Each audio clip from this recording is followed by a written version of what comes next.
চিংড়ি মাছ এবং মশলাগুলো খুব সুন্দর করে ব্লেন্ড করে নেয়ার পর এটা কিন্তু খুব সুন্দর একটা পেস্টে পরিণত হবে, যেটা আপনি মশলা হিসেবে ব্যবহার করবেন। আর কচু শাককে এটা সব থেকে মজাদার করে তুলবে।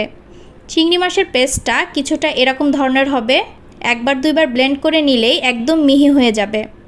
একটা স্প্যাচুলা দিয়ে খুব সুন্দর করে এগুলোকে একত্র করে দিতে হবে, যেন সুন্দর করে ব্লেন্ড হতে পারে।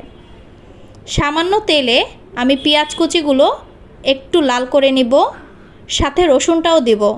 যে কোনো শাক কিংবা কচু শাকে রসুনের পরিমাণটা একটু বেশি দেওয়াই ভালো, এতে করে স্বাদটা অনেক গুণে বৃদ্ধি করে।